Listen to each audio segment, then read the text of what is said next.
Welcome into Big Blue Kickoff Live, presented by Cadillac, the official luxury vehicle of the New York Football Giants. Thanks for being with us. My name is Madeline Burke. He is Paul Dottino. The phone number here is 201-939-4513, or you can find us on Twitter at #GiantsChat. And as a reminder, you can find the archive of this show and our entire podcast network on the Giants mobile app, on podcast platforms everywhere, and on giants.com/podcasts. It's Wednesday, my dudes. We're back out on the practice field. No fans in attendance at this one, Paul. And I got to say, walking out there without fans in the stands, it felt a little bit different. Felt a little quieter. But you know what? They still had full pads on and still came ready to play. They did, and of course, the first preseason game is in Buffalo on Saturday, so we're counting it down with only 3 days to go. Wait, you mean, I'm sorry, I thought it was the Super Bowl on Saturday. For me, it is. Yeah, Paul Dottino on the call. By the way, we're coming to you from the Hackensack, from the Giants podcast studio, presented by Hackensack Meridian Health. Keep getting better. Want to make sure we get those folks in. But here's what I want to tell you. Madeline will be on sideline on Saturday. I'll be with Sean O'Hara upstairs. We're going to have a blast on that radio call, trust me. But I think the thing that I'm most curious about is something that Brian Daboll is not going to address, and that, of course, is how he's going to deploy his players in this preseason game, or the entire preseason for that matter. But I do think, we'll talk about some of the highlighted plays, but I just want to get this one topic out of the way first, Madeline, because we've discussed it now all week on this program. Yeah. There are pros and cons. Everybody has them about whether or not your starters and your veterans should see preseason snaps.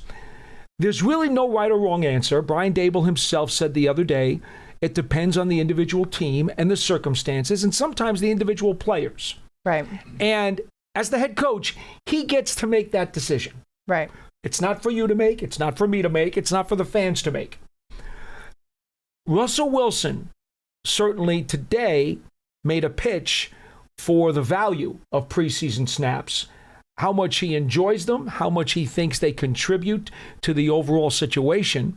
And of course, for young players, can also create great memories. Right, absolutely. And I mean, Russ remembered so vividly his very first preseason action.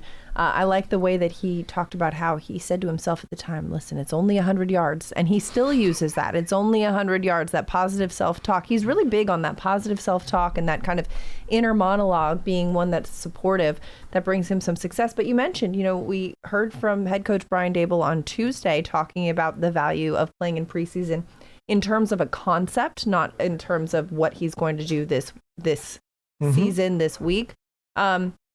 And he said it is different for every team. There's not a right formula. You play him, you don't play him. I mean, there's pros and cons to each side. But Brian Daboll did acknowledge that, there's no substitute for playing a game. There's no substitute for tackling. There's no substitute for a quarterback when he knows that he can actually get hit. There's no red jersey on. And so you try to balance that with what you think is good for the football team, which is, yes, being healthy for week 1 of the regular season is important. But you also want to have that preparation and that rhythm and that muscle memory. That's more than just, these practice reps where you are so used to running full speed and then pulling up before you tackle, or, knowing that you're not going to get hit. You play very differently than you do when you take contact. And as much as you have to learn to make a play, you also have to learn how to take a hit. Well, Wilson's been in this league for 14 years. Mm-hmm. And for him to tell us today at the podium about how he relives that excitement every single time he takes the field. He wants to be with his teammates on the field. He wants to be in the huddle. He loves and experience football. That adrenaline rush and be with the guys. And he said, you know what? It's not only about me, though. It's about how I can also help my teammates. Some of those other guys who may not know the plays well. Some of the young guys who need that leadership and that guidance. Russ was making a pretty strong pitch that he wants to see some snaps against the Bills. I have no idea, and nor do you, what Brian Daboll's going to do. But I just want to make it clear that Russell Wilson, who has been emphatic in expressing his leadership skills from the first day he walked onto campus, continues to exhibit the same attitude and the same philosophy time after time. And some out there might say, he's played as many snaps as anybody can play. What would he have to gain by playing even one snap in the preseason? And here's this guy who has become a great leader for this team already in only a couple of short months, saying, you know what, I'd like to play some. And for the purpose of clarity, it wasn't an unprompted him coming up there giving a speech about how much he wants to play. He was asked about, hey, do you see value in training camp or in preseason reps for starters? And he did. He said, yes, I understand that. He answered a question. It wasn't like he was offering like, I need to play and we need to make that happen. But I do think that one thing that is just beyond evident every time I've spoken to Russell Wilson, every time we've heard him at the podium, this man just loves the game of football, and an opportunity to get on the football field with his teammates is one that he wants to take. And especially, you know, the way he talks about this group and this team and how much he loves this locker room, and just the kind of chemistry that this team is already building. The way that they, you know, he's got secret handshakes with almost every player in the locker room. I think one of the things that's interesting to me, Madeline, his last two stops in Denver, we know that the system that they had with the Broncos and Sean Payton did not jive very well with Russell Wilson. There was a disconnect, right? Then when the Broncos' record started going bad, they didn't want to pay him his injury guarantee if he got hurt, so they benched him. So that didn't end well. He goes to Pittsburgh. Very run-heavy offense. And there has been a very, very strong litany of reports coming out of Pittsburgh that Wilson also had a disconnect with the offensive coordinator. So that was not exactly a happy-go-lucky pizza pie experience either. But even if, you know, personality aside, stylistically, Russ is a chuck it down the field kind of quarterback. Well, he's a play-action quarterback. Well, that too, but has the ability to do that, whereas, you know, the Steelers, especially in the latter half of the season, were so focused on running the ball. You know, you can't judge a fish by his ability to climb a tree. No, I'm not even going in that direction. What I'm really trying to say is that Wilson is going out of his way to say how much he likes the chemistry and the collaboration. Yes. How many times did we hear that word? That part too. About 3 times, 4 times today? Oh, yeah. And he talks about how he loves the way that Brian Dable sees the game. And Kafka. And Tierney. Tierney, yeah. But the way that they can, you know, just talk ball, and the way that he has so much respect for the vision that these guys have.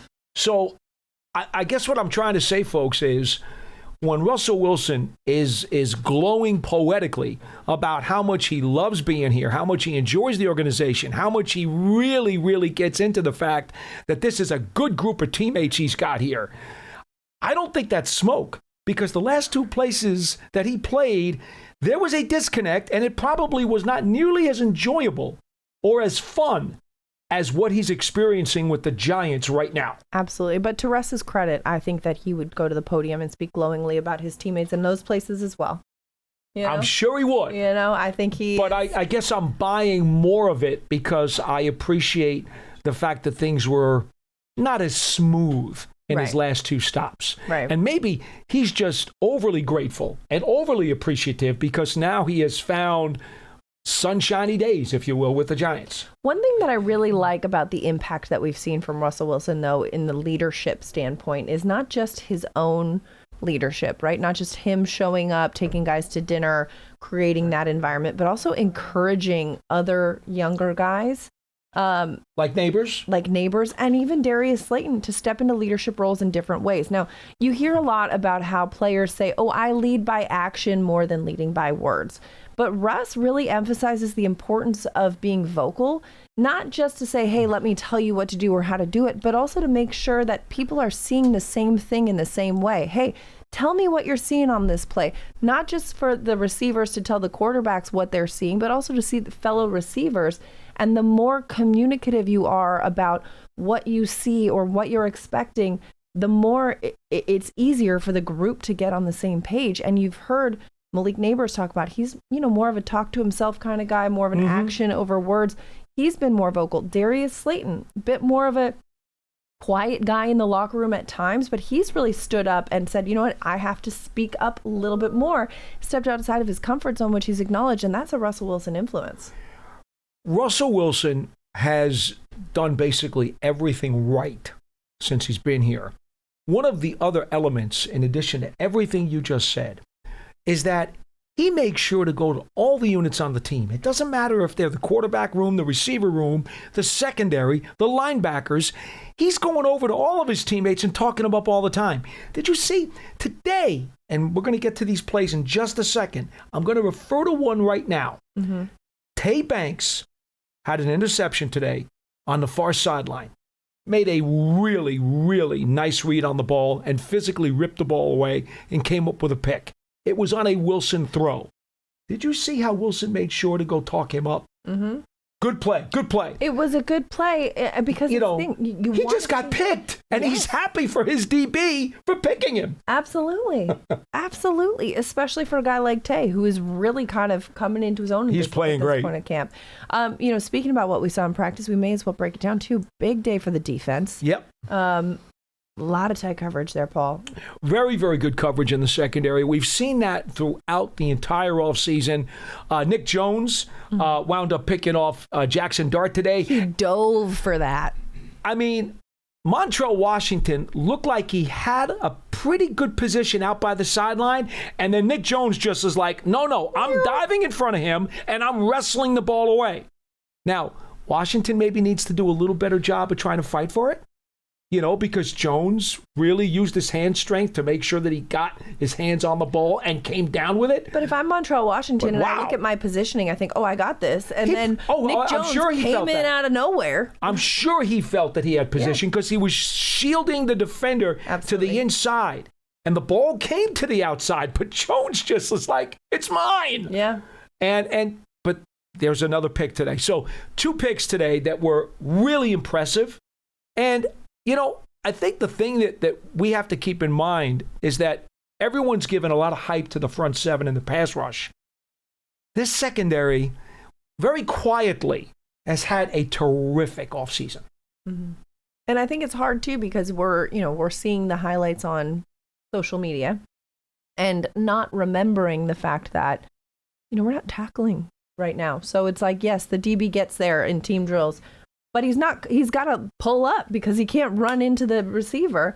So in a live action game, you never know what the play would have been by the DB in these moments. But, even in one-on-ones, we're seeing a lot of good competition there. All right, let's mention a couple of the highlighted plays, shall we, before we get to your phone calls. 201-939-4513 is our phone number. The play of the day was an offensive play. Mm-hmm. They did have some sparkling gems today, even though we do believe it was a defensive-oriented practice. Jameis Winston felt some heat in the pocket, was flat-footed, and unloaded a 55-yard rifle, a deep post for a touchdown to Daquan Felton. As pretty a ball as you're ever going to see. It was beautiful. And Jameis had a couple of nice drives down the field. He was really enthusiastic, fired up, got his teammates involved in that a lot of different ways. Also hit Olszewski on the last play of practice. Yep, from the red zone. Inside the back line of the end zone. Threw him a nice dart, and Olszewski went down and made the catch. And by the way, Olszewski's only been here for about a week. Folks. He was here last year, but not with Jameis. Well, he was on IR. Right. He was on IR last year.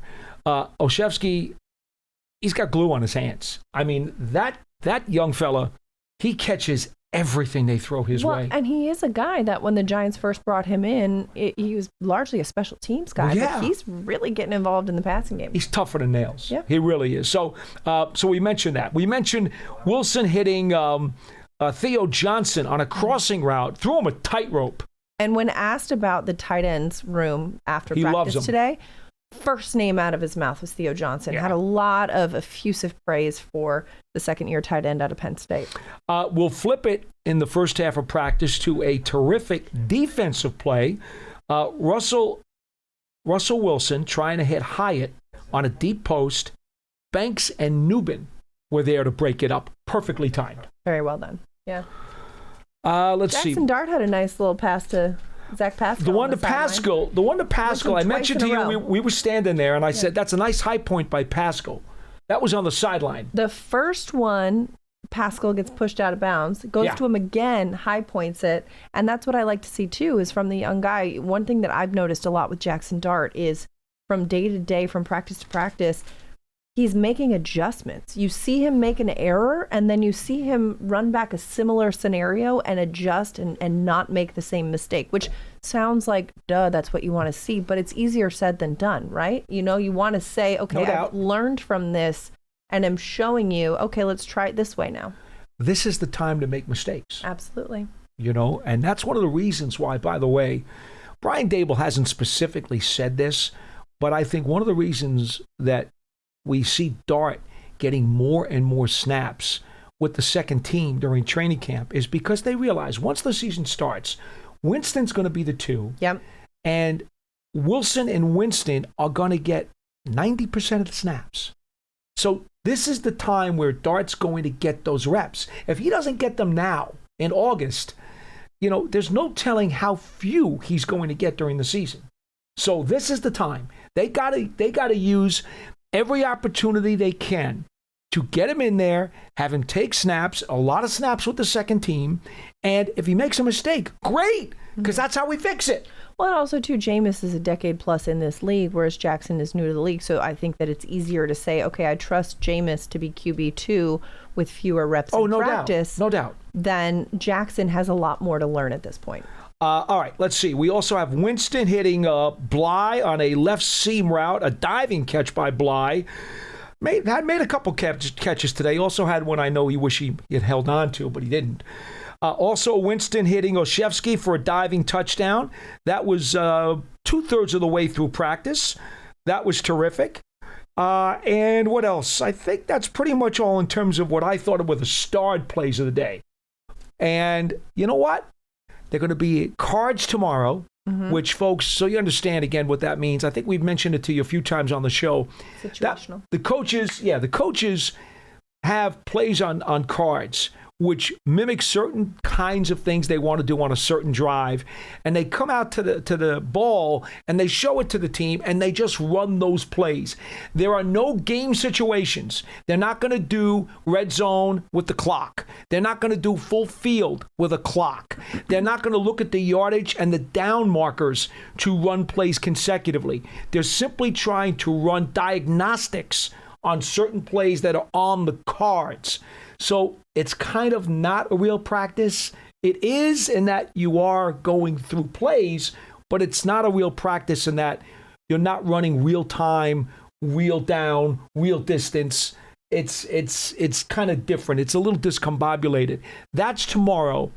And then on Friday is the trip to Buffalo, and then the game on Saturday, 1 o'clock Eastern time. By the way, you can hear that live on the through the Giants app, which will get you to the Odyssey app on WFAN 101.9 FM here in New York. Also locally on TV on Channel 4, WNBC New York, and nationally the game will be televised live on NFL Network. So a lot of places for you guys to catch the Giants and Bills. And a lot of highlights from it on an episode of Hard Knocks, because Bills are the featured team in Hard Knocks. Yep, Giants fans, make sure you go and subscribe to the Giants Huddle podcast. It features long-form interviews with Giants players, coaches, and front office staff, past and present. Plus, hear from the best analysts covering Big Blue and the NFL. Search for the Giants Huddle and subscribe on your favorite podcast platform, or go to giants.com/podcast. And don't forget, if you are on Apple Podcasts, leave us a 5-star positive review for all of our Giants podcasts. Like, comment, subscribe. You know the deal. 201-939-4513 is the phone number. As we mosey our way on over to the phone lines, as we first chime in to line 1, Gary in Virginia. Gary, welcome to the show. You're on Big Blue Kickoff Live with Paul Dottino and Madeline Burke. Hey, Paul, Madeline, how you doing? Hi. Well. A couple questions. I'm real excited for this season. I was wondering how you would put together 3rd and 10, what you would put out for our D-line, and then how would you defend it or oppose it as an offensive coordinator? Depends on the place on the field, the time, the score. There's a lot of variables that you'd have to set up for me. Personnel on the opposing side? Yeah, there's a lot of stuff you got to give me before I can diagram that. Yeah, we're going against Cam Ward. Against Patrick Mahomes. I stay up at night doing these kinds of things. I'm running diagrams at 3 o'clock in the morning. So I love what you're asking me, but I need more scenarios to actually give you a diagram on that. All right, if the game's on the line at the 50 against the Commanders. Ooh. And we're talking about field goal or touchdown. What do they need? What's the score? They're at the 50. But what's All right, the score? they're at the 50. Do they need a field goal or a touchdown? It makes a difference. How much Field time is goal. left? Yeah, are the Giants trailing? Are they leading? Are they holding them? I'm assuming the Giants will lead. They're leading, and they need a field goal. Okay, so Washington needs a field goal to win or tie. What are we talking about? To win. To win. Washington needs a field goal to win. Mm-hmm. They're on the 50-yard line. How much time is left, and how many timeouts does Washington have? No timeouts, a minute and 30. Minute and 30. It's a lot. Wow. Ball game right there. Wow. It's a lot. Now, Ball game, but it's third down. and it's third and what's 10. the distance? Third and 10. Third Gary and said. 10. Third and 10. Okay, one thing I'm going to do is I'm going to use Abdul Carter as a spy on the quarterback, Daniels. Jaden Daniels. That's the first thing I'm going to do. I'm going to spy him. Second thing I'm going to do, I'm going to probably send a corner blitz with Drew Phillips coming off of the edge. Okay? I'm probably also going to make sure that I get Belton in there instead of McFadden because I want the extra speed in the secondary to worry about their pass game, their receivers. They got some quick guys out of the backfield too. I'm probably going to have Belton in there in the sub package. My defensive front, I'm probably going to go with I'm going to go with Dex. I'm going to go with Golston. I'm going to go with Burns. And I'll go with Tibbs. Bless you. Thank you. Excuse me. Golston and Dex are going to be down. I'm going to stand up Tibbs. I'm going to stand up Burns. I'm going to have Carter showing like he's going to be on the line, like he's going to come on a blitz, but he's going to mug it. And then he's going to step back and he's going to shadow Daniels as a spy just to make sure he doesn't tuck it down and run for the 10-yard first down. Then I'm going to tell my secondary, absolutely make sure that you play leverage using the sideline so that you keep the receivers in bounds because you're telling me no timeouts left. I want that clock to keep rolling. And absolutely positively, I'm going to give them a little cushion. I'm not going to give them a huge cushion, and I'm not going to zone it. I'll give them a little bit, but I'm not going to give them a full zone because you know what? I don't know if McLaurin's going to be in the game or not. We don't know if he's playing, but if he's there, he could take something and then wind up with big yak yardage, and now they're in field goal range. So I'm not going to give him too much cushion, but I'll give him a step or two. All right, and then I'm going to try to funnel all of the receivers to the inside as best as I can. And if one of those guys tries to use a boundary route, he's going to get squeezed. I'm going to make sure that Daniels really can't thread the ball in fair territory inside the boundaries. That's the basic scheme that I would use. Basic. That's Gary, good. a man after Paul Dottino's own heart with that question. That is great. I like that. I like the exercise. No, that's cool. No, that is a really cool exercise. I spend hours doing this stuff, man. So I'm glad you asked. And then I got a fun question that a friend of mine asked me. If you could pluck a player from the 2011 Super Bowl team and just pluck one from offense, one from defense onto this current depth chart, who would you pull? That makes sense. Yeah. Victor Cruz on offense. I'd love to have Victor back when he was in his prime. And I'm a big Hakeem Nicks fan. Don't get me wrong. Me love Bradshaw. Love Eli. Love Jacobs. But right now, if you added Victor Cruz to this passing game, Madeline, my goodness, opposite neighbors, what would that look like? You know what I mean? Fire. Oh, so I'm going to want to pluck Victor Cruz. Someone out there is probably going to say pluck one of the offensive linemen, and I wouldn't blame you. Like, what about a Chris Nee or and I wouldn't blame you if you wanted to do that either. You know, I wouldn't blame you if you did that. That would be okay too. You know, I'm right now. I'm just going for the fireworks. Yeah. So I'm going to go Victor Cruz. And on defense, who would I take on defense? Antrell Roll. Wow! You know what? D-line's so good. That'd be a hell of a pick, right? That'd be my pick on defense. He was a dog's dog. Yeah. But you know what? The safeties here, I think, are pretty darn good. That's true. That is true. You know, wow. I mean, what about like a Tuck or an OC? I'd probably go Tuck. Nice. I'd probably go Tuck. How about you, Madeline? I mean, I think this was a collaborative effort over here. I'm kind of on the same page. I think I would probably, I love the Victor Cruz pick, but I'd also, that offensive line was so good. Yeah. I'd probably take a lineman. And then defense, Antrell Roll would be my first thought. But I don't know. I mean, like you said, I love the Tuck. safeties are good too. Tuck would be a great ad Tuck. too. You know, the thing about the 2011 line, it wasn't as good as the 7 line. No. The 7 line was much better. But the 11 line did enough. Yeah. They did enough to get it done. Although I think it's also fair to say that Eli, and I can't stand how he's so underrated, and they didn't get him into the hall yet. Eli really took that team on his back a bunch of times in 2011. He really did. People got to give him a lot more credit for that championship than they do. I agree. He's a stud. Awesome. Well, thanks so much for the call, Gary. Appreciate you taking the time. And speaking of offensive line play too, we talked to Greg Van Roten the other day, who just welcomed his second child, a baby girl. Congratulations to the Van Roten family. Yeah, for sure. One of the things that I liked that he was talking about, though, is the way that Russell Wilson plays quarterback and how that affects the offensive line, because, he mentioned how usually the ball's snapped, you get it out there, you've got to block for a couple seconds, the ball's coming out. Russ is going to make, extend a play with his feet. So, you got to kind of hold your ground a little bit more. You got to Hodor that thing. And it's a different mindset and a different mentality in terms of offensive line play of how you approach it. Not saying that, and he wasn't trying to say that, oh, well, I only have to block for this many seconds, now I have to block for that many. It's just more of being mindful of the fact that you hold your ground and you trust that this man's going to make a play and he's going to find a way to do that. I think that has to be part of the consideration from everybody up front. They need to know the timing of Russell's clock. They need to know when is he going to decide to break the pocket and take off. He's not the same Russell Wilson that played in Seattle. No. That guy had quicker legs. But even if he's not taking off, he's shifty. Oh, he can roll. Yeah, there's no doubt. He'll hit him with a hezzy, He can roll and he can throw on the run. Yeah. Now, he doesn't have the legs that he used to have, so for that reason... Who amongst us does?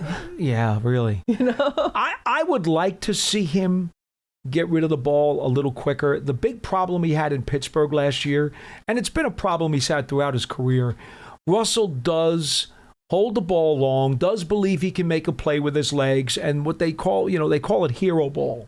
When he's going to hold out as long as he can with a scramble to see if he can turn something into a big play. Yeah. A hero ball. Instead of taking the base hit, he's going for the home run.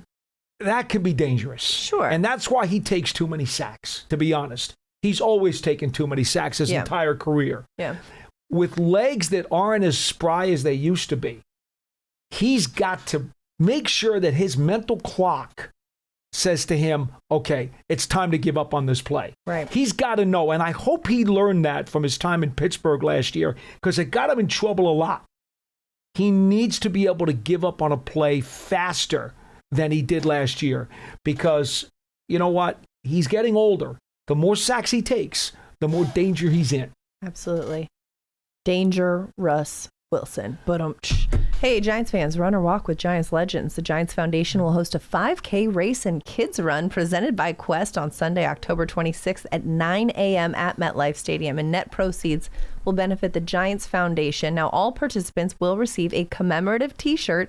After the race, you can stay for a post-race festival with appearances by Giants legends and a live DJ. Register now at giants.com/5K. The Giants Foundation is a 501c3 nonprofit corporation. 201-939-4513 is the phone number as we head back to the phone lines. Liam is on line too. Liam, thanks for calling in. You're on Big Blue Kickoff Live with Paul Zatino and Madeline Burke. Yeah, I would like to talk about the Giants QB room as of right now. Sounds good. Yeah, I feel like Russell's going to start like half of the games, and then Jameis will come in. But I don't think Jackson Dart will really get to start until his second year. Liam, why do you think Jameis is going to come in the second half of the games? So I feel like on the second half of the year, I feel like if the Giants are like, I've heard we have the toughest schedule. So like if we lose a lot, they did the same thing with Jones and Locke. So if they put in Jameis, we could do the same thing that like Locke did. Well, that's a good observation. Now, the difference with, Daniel Jones and Drew Lock is, Daniel Jones had injury stipulations in his contract. There were like certain other things that were in play there as well. And you're right. The Giants do have the toughest strength of schedule based on last season's records of their opponents. So that's a good observation on your part too. But I don't know. I would be surprised if the Giants decide to pass the baton from Russ to Jameis based on, unless Russ is not healthy. That's what I think. I mean, how about we just try to look at the glass half full and hope for the best? Yeah. How about the Giants get off to a good start? They're competitive all the way through. Russell Wilson is having a terrific season, which he is committed to doing, by the way. Yeah. He is as focused as anybody could possibly be on this property of having a great season. He wants to prove to everybody in the National Football League that he's still got gas in the tank. I'm not going to doubt him until I see that he can't do it anymore. Yeah. So how about that happens, and then Russell Wilson winds up starting the whole season because the Giants are sticking in the race. Yeah, and how about that? He's got a 1-year contract, so why not play it out, right? And I don't mind. I like your observation, though, too, of like, hey, if we don't see Jackson Dart until next year, it's not a bad thing. I'm with you on that one, my friend. I'm always for redshirting a rookie quarterback. I'm not shy about saying that. Yeah. Yeah, I was talking to my uncle, and he said that Jackson's going to start this year, and I'm like, I don't think he's going to start this year. He could. He could. We don't know for sure. I mean, I remember Eli Manning's rookie year, right? He started midway through. Kurt Warner was the starter. Game. They were, hovering around 500. The season wasn't over, but it wasn't, Super Bowl or bust at that point, and they just decided he was ready. And they passed the reins. And I think Brian Daboll knows what he's looking for. And Liam, I'm sure you've seen this in, social media clips and interviews. Daboll's very specific about what he wants from his quarterback. So if he sees in Jackson Dart that he's ready to be the quarterback and that he's the best option for the Giants right now at that position, I think he'll go that direction. But it is good that there isn't a sense of urgency or necessity to do that. I'll just add one final point. Under no circumstances, and I will say this with 150% certainty, Brian Daboll and Joe Schoen are not going to rush Jackson Dart into the lineup just to make some group of people, fans or media, happy. They will not do that. That's a lock. Like I said, my uncle said that, and I said, I was going to say the same thing, but I know he's not going to start this year. I feel like I feel like they're going to not rush it and take their time. Man, what's the record? Tell your uncle that Paul and Madeline on Big Blue Kickoff Live agree with you, Liam. Liam, what's their record at the end of the season? You seem to really have a lot of confidence in your thoughts here. So how many games are they going to win? 5-12. Ooh. Oh, okay. I mean, listen. So much for your confidence. I mean, he's confident. I respect it. It's a solid, increase from last year. We got that going. Confidence on one hand, doubt on the other hand, predicting only 5 wins. Liam, thank you. Thank you so much for the call, Liam. Hey, listen, the key to happiness is low expectations. I like where Liam's head's at. Hey, listen, I'm expect 5 wins. Anything more, you're playing with house money at this point. What do you mean? No, right? Yep, I get you. We've got some people chiming in on YouTube as well, so I want to involve them in the conversation. Alexander wants to know, what's the top thing you're looking to learn about our team in the preseason? We were just having a conversation about this on the sideline during practice, Paul, and I think there's a lot of questions that we want to learn about special teams. Well, special teams right now, they got to figure out who the top gunner is with Ford Wheaton out for the season with the torn Achilles. They have to figure out who their punt returner is going to be. We believe that Smith Marset is going to be the kickoff returner. He was terrific last year. But this is a unit that the Giants invested a lot of effort in during the offseason because part of their game plan is they want to dominate on defense and dominate on special teams, taking the pressure off of the offense so that if they know every week they got a chance to win 2/3 of the game, now the offense doesn't have to be put into the pressure cooker to try to pull games out. If they think that the defense and the specials can win the battle of field position, can keep the games close, that's going to make things easier for Wilson. Well, a lot of their special teams hopes, some of them at least, kind of went by the wayside when Ford Wheaton got hurt because he was their best coverage guy on kicks.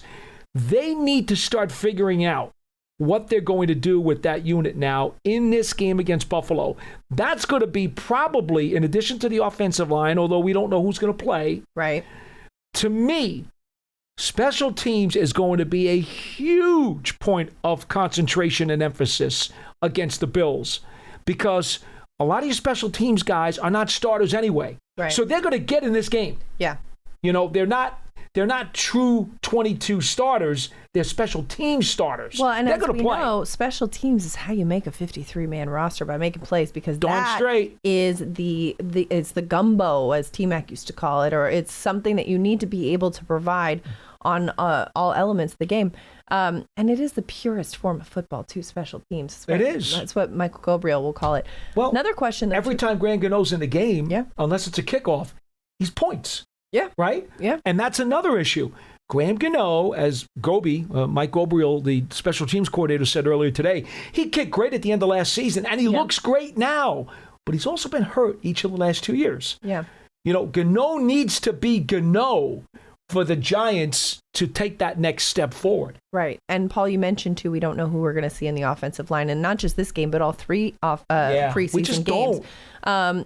Andell wants to know, does Neal look better at the new position? Of course, he's moved over from tackle to guard. Evan Neal was talking about this the other day, saying, the difference in the position, the biggest difference from his perspective is tackle, there's a lot of patience. You wait for the action to come to you, and then you go into it. But guard, you're getting right into it. And he seems to be doing all right with that. So far, so good. Yeah. But, he's going to be facing a different uniform now on Saturday, so that's a big deal. That's certainly a huge point of emphasis in Buffalo is what's Evan Neal going to look like now that he's going to be in a game at guard for the Giants, not for Alabama. Right. It's a big difference. Very different. That's a big deal. We don't know how many of the other offensive line starters are going to play, though. So that's why, as much as I'd like to say the number one question is the O-line, we don't know who's going to play. Right. So we kind of have to push that one to the side. I will say one other thing, though. In terms of what you want to watch for here, if you just want to look at a couple of key positions, depth chart at wide receiver is a big deal. Yeah. Depth chart in the secondary is a big deal. Okay. The backup offensive lineman, obviously, because again, they're going to play, so they're going to have to show something. I think those are kind of two of the other spots, though, that you're going to want to really focus on. And that second corner position, I mean, there's a lot of questions to be answered about who's going to be where. How much that will we see in the preseason? I still think Banks is got the job to lose, and I don't think he will lose it. I'm very, very happy with what Tay Banks has done this summer. So to me, and that's not a knock on Cordell Flott, who has had a terrific offseason, and I'm a big Flott guy. You guys know I wanted him out of LSU. But I don't see him wrestling that job away from Tay Banks. But you're going to want to see, we all know injuries happen. You're going to want to see Flott play well in the game. But yeah, I think depth is important, and that's one of the biggest changes that we've seen from last season to this season is having not just success at each position, but depth, because injuries do happen, and you want to know that the next man up is not a far drop off. That's one of the things that you can tell very easily about how your team is progressing. We're sitting here, and outside of the starting offensive line, which has always been a question, we're talking about depth. Mm-hmm. That's not usually the case. No, I mean, we're usually trying to find some starters. Yeah, last week Schmelk and I were on the show talking about how very few Giants cut day casualties were picked up on waivers in recent years past, and now we might be seeing more of that because of how much depth there is. The tight end position. The tight end position as well. There's going to be at least one or two good tight ends they're going to set free. They can't keep them all. You just can't. Yeah, as much as you'd like to. You just can't. Giants fans, with another impactful draft and free agency class in the books, that means it's full steam ahead to the 2025 season. So take your fandom to the next level with a Giants season ticket membership and catch all the action at MetLife Stadium With exciting home schedule on the horizon with the membership, you'll also stay connected to the club all year round, not just on game days, with exclusive member benefits and access. So to learn more about a New York Giants season ticket membership, visit giants.com/tickets. 201-939-4513 is the phone number. Let's head back to the phone lines. Peter in Charlotte. Peter, you're on Big Blue Kickoff Live with Paul Dottino and Madeline Burke. Hey, Madeline, Paul, great job as always. Training camp has been so exciting. You guys talk about depth. Great that we got 4 tight ends, but we only have like 1 kicker. Well, 2. McAtamney's still here. Jude McAtamney's still here. And by the way, Yeah. he gets better all the time. He has a cannon of a leg. Coach was asked about him today, Coach Gabriel, the special teams coordinator, and he's like, he continues to improve. Mm-hmm. They like the kid. He does have the international exemption, by the way. Yep. Because he was only active for 1 game last year. The Giants could put him, if he clears waivers, he could go to the practice squad as player number 17 and not count against their allotment. And quite honestly, with Gano's injury history, I would definitely want to do that. Absolutely. Yeah, no, I agree. The main question I actually had on the point of injuries, because it's definitely making me a little nervous every training camp, but super excited about Scadaboo. But when I hear that he's got a hamstring, there's different levels of hamstrings, right? So I'm really curious. I know they haven't been saying much, but what are we thinking? Is this like a serious, or are we going to see this kid at all in preseason, or no? Peter, I think it's precautionary. As a Sun Devil, I too am very excited about Cam Scadaboo. Forks up, Peter. Let's go. I do think, though, that it is good that it happened this early in training camp as opposed to, in the 3rd preseason game or whatnot. And you want these kind of injuries, which take several weeks, sometimes longer, sometimes shorter, depending on the severity, which, again, we are not privy to how severe this is. But I think they are being precautionary with him because the importance is in the regular season. The important ones start in September, and it's more important if you're going to push through it to go through it in that point of the year than, in August against Buffalo when you're just trying to get some reps in if you're not 100%. We haven't had the chance to talk to him recently, but what I always tell people when they ask about an injury like this, especially during camp, the only question that's relevant is if there was a regular season game this weekend, would you be able to play? Would you be able to fight through it, and would they play you? That's the only question that's relevant. I believe that he's not very seriously hurt and that this is strictly a precautionary thing because, listen, there is no point in him even going out there now, today, taking reps and making that thing worse than it is. Why aggravate it? Because then maybe he would be in danger of missing opening day. So shut him down. Shut him down. It's okay. And if worst case scenario, if for some reason it's an injury that's going to require some time to heal, they've got depth in that room too. They got Devin Singletary. They got Tyrone Tracy. They got Motor, who's been doing some Turbo Miller. Turbo Miller. I love him. I love Turbo. And they've got, so they have options to make do while he is recovering, however long that process is. But hopefully it's a short one because, again, as a Sun Devil, let's go. Yeah, well, we all know that Paul is a huge fantasy football guy, and so, Paul, should I draft Scadaboo on my fantasy football league? I'm going to answer this with a football philosophy, and that is simply put, the man ran for 21 touchdowns last year with the Sun Devils. He is a touchdown monster, a touchdown gobbler, a touchdown hog, if you will. If I'm the Giants, I'm getting him the ball inside the 5-yard line every chance that I get because he finds a way to crack the goal line. That is a special skill. It's not just easy enough to say, here's the ball, go. No, he has an innate ability to either slither through the hole, to make a juke, or to power his way through somebody. Not everybody can be a goal line monster. He is. So I've been saying all along, at the very least, he's going to be a goal line back for the Giants at the very least. But I don't think the Giants are looking at any running back as situational. No, I they're don't looking think at them so as like, either. okay, this. But the one thing I do agree with you on that is Cam is a smaller guy, and so he can find his way through the holes. Plus, this is a guy who, when he was a kid, he used to put on his brother's football pads and run into telephone poles for fun. Like, that's who this man is. Like, he does not fear contact. He loves the game. He's just like, let's go. So. I mean, I agree that Tracy and Scatterboo, in my opinion, they're 1 and 2, and Singletary's number 3. And I think the first two guys will see the bulk of the carries. I believe that. But I think at the very minimum, Scatterboo's going to be your short yardage guy and your goal line guy. So knowing what I do know about fantasy, although you would never catch me playing it, Scatterboo being a touchdown monster, if I'm going to put him in goal line situations, the way those rules work, I believe you can pick up a ton of points by having Scatterboo cross that goal line. Yeah. Love it. I'm excited about the Giants this year. I think they're the sleeper team of the NFC East, and I just can't wait to see it. Thanks for the call. Peter, thanks so much for calling. They might be the sleeper team of the NFC, never mind the East. All right, Dots, I have a question for you. If the Giants win the NFC this season, will you play fantasy football with me next year? Absolutely not. Dang it. What if they win a Super Bowl? What if they win a Super Bowl? No.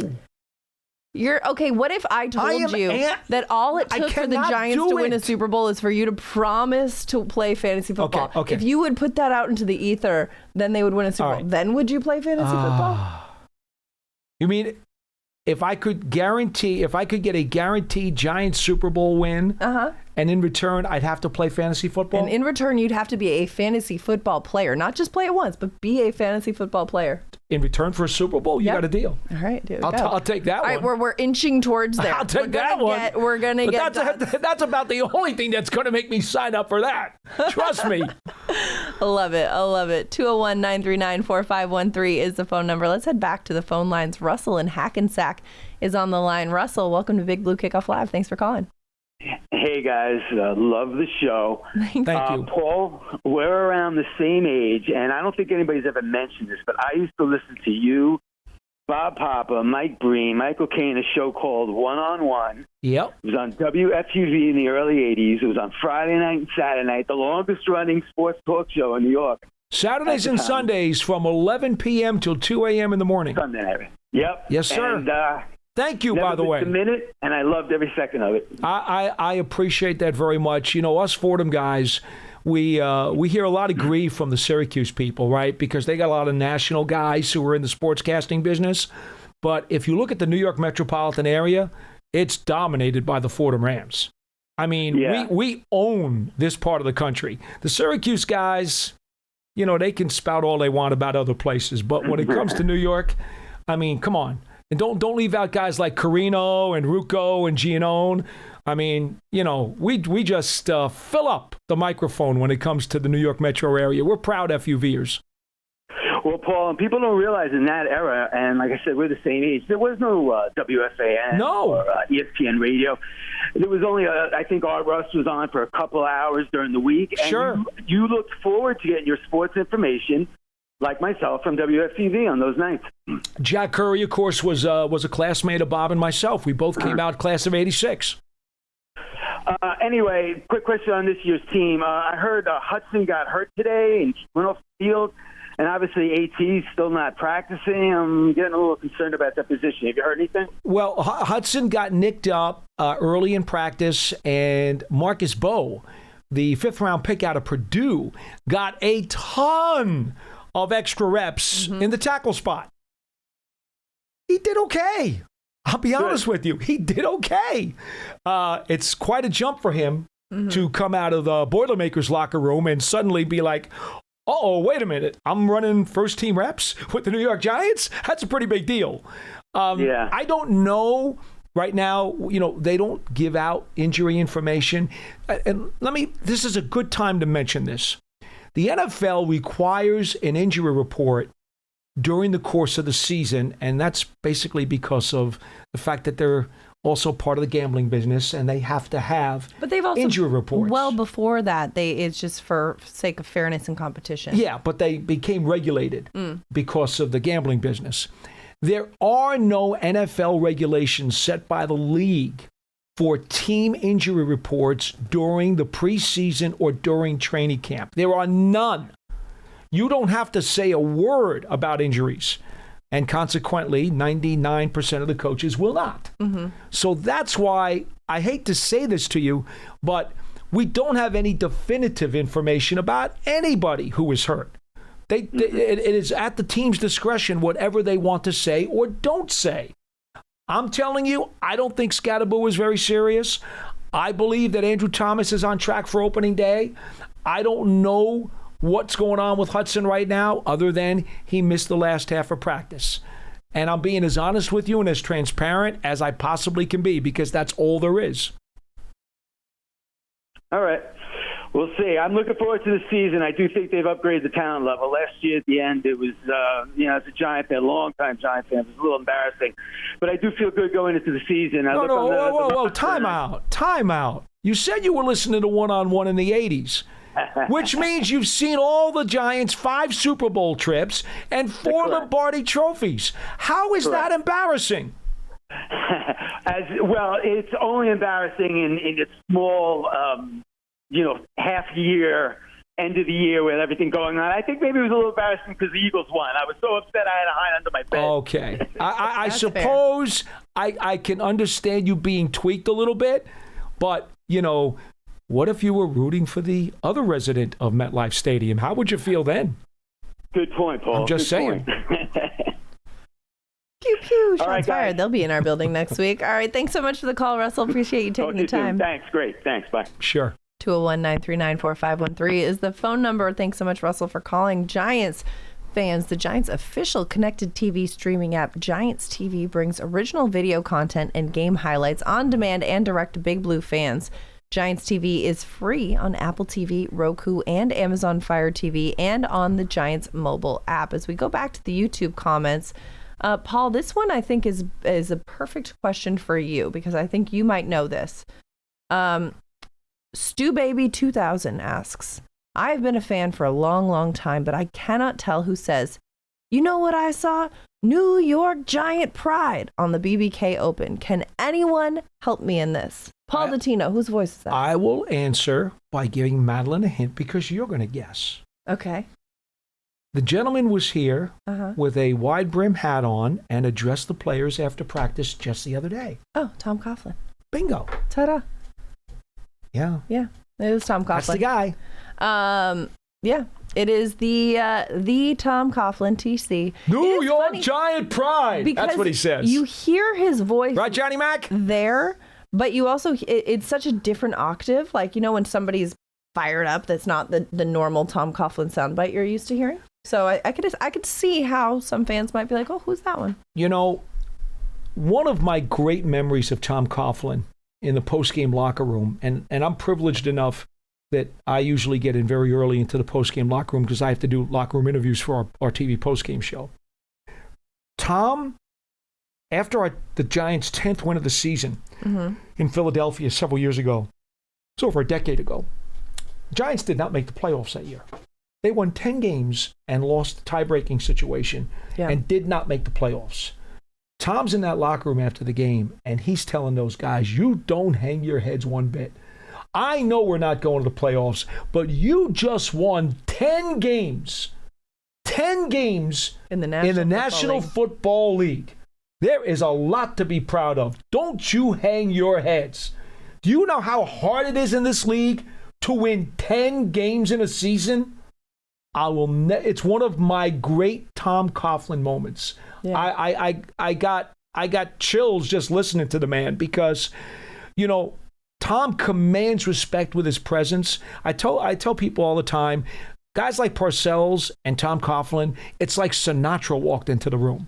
Oh, that's the kind of presence that they command just by their very being in the building and being in the room. And you're going to listen to every single word that those guys say. And if that doesn't register with you, then there's something wrong. I will say, Tom Coughlin here a couple days during training camp this year. He and Brian Dable have a great relationship. They've got a good, line of communication open. I did see on social media a lot of Giants fans making a big to-do about Coughlin being in the building, saying, oh my gosh, all is well, the Coughlin curse is over. But that's Coughlin. This is not the first time Coughlin has come to He's here a lot. He's here a lot, especially under head coach Brian Dable. Every year, he's here at least a few times. Yeah. And please, let's not forget, his son-in-law is Chris Snee, who was one of the Giants scouts. Yeah. And the J Foundation and the Giants are still very much simpatico. Do charitable events with them every single season. I know, I'm a part of it. So I was so curious because I was like, well, I mean, I get, obviously breakups are hard in that moment when, Coughlin left the organization. But it's not like he's been, estranged for all this time. And he's still pretty omnipresent. The reason that I don't put any stock at all in the Coughlin curse, which of course I think is ridiculous anyway, but the team made the playoffs in 16 and made the playoffs again in 22. And won a game in 22. On the road. Mm-hmm. Okay, as an underdog. Yeah. So, usually when there's a, quote, curse, you're not making any postseason. I mean, you're like total drought mode for like years and years and years and years. No, that's not been the case here. I know it hasn't been pretty over the last decade. I get that, folks. But there have been some spikes, kind of like that earthquake meter where you see the spikes, right? Yeah. There have been a couple of spikes during that time period now. So it's not a drought situation. So I don't get it. I don't get what curse? No curse. Speaking of earthquakes, stay safe out there in New Jersey. As a resident California girl in the show right now, I will say that if ever it gets to be a severe earthquake, which these are just little tremors, safest place to be indoors is in a doorway. So if you find yourself in a real earthquake, head to a doorway. It's the most reinforced part of John, the we got house. a couple minutes here, right? I'm over here offering my California earthquake wisdom to the fine folks of New Jersey who are still flabbergasted when this happens. Public service. Yes. We're going to put football aside for 1 second on this show, which is very hard for me to do, but I think this is important. So we've had a 3 and a 2.7 in Bergen County over the last week or so. Yeah. Okay. What's the worst you have felt in your time in California? Because she long-time California person here. So when I was a kid, let me look up the exact wattage of it, but in 1994, there was a Northridge earthquake in Southern California. I'm from Los Angeles, and it was a magnitude 6.7. That's nasty, right? It was bad. We lost power. We lost water for a period of time. Like our kitchen, all of the dishes came out of the shelves and shattered on the ground, and it shook for quite a while. There was a lot of damage done. I mean, this is, I'll show Paul some pictures of it and all that kind of stuff. But yeah, it was in January of 1994, the Northridge earthquake. That's the roughest one I've been a part of. I was a kid. But I do remember it quite vividly. And then, you get a couple 4s here and there where you're like, oh, we're shaking, we're good. And maybe a lawn chair knocks over. So 4s don't bother you? Well, I mean, again, once you do it 6.7, you're like, oh, that's the whole thing, But yeah, 3s is a good little... Did I feel that? Did somebody slam a door or was that an earthquake? So 3s are like a mosquito bite? A little bit, yeah. But as it gets... But again, when the fault... So earthquakes happen when there's pressure in a fault line and there's, the movement of the fault line and it just creates that. I thought that was Dexter Lawrence after a sack. That too. So sometimes, there's just little bits here and there and sometimes there's little bits that turn into bigger bits. So anyways, I'm just imparting some California earthquake wisdom on all of you. Did you feel these last 2 at all? No, I was in the city. You did not? I did not feel them. And some people in the city did. That's true. But I think also... if you're in motion, for example, if I'm, riding a city bike and I just thought, ooh, I hit a speed bump or something like that. I don't know. Or, but if you're standing still or, maybe in a place that you feel it more, I don't know. I just didn't happen to feel it. Last summer, though, we had 2 in one day that I felt. Wow. It is weird to me, though, because I'm like, I thought I left these back home, but here we go. Are you more sensitive to them now because you've been through them for so many years? No, I don't think they're like concussions. I think that they, Oh, jeez. Like I wasn't going there. Like I've had concussions. The more you have, the more sensitive you are to get more. But no, I think earthquakes are just, you feel them or you don't. All right, that is the public service portion of our program. I just felt compelled, since I figured you had experience, we would have that conversation. Thank you for letting me impart my California wisdom. See, we are a full-service program here on Big Blue Kickoff Live. The Californians, bruh. SoCal, you love it. John, I hope you learned something. Johnny Mack says, yes, he learned something. I hope you did too out there. There we go. Glad to be of service. That's a wrap for today's episode of Big Blue Kickoff Live, presented by Cadillac, the official luxury vehicle of the New York Football Giants. Thanks for being with us here in the Giants podcast studio, presented by Hackensack Meridian Health. Keep getting better. For Paul Dottino, I'm Madeline Burke. See you next time.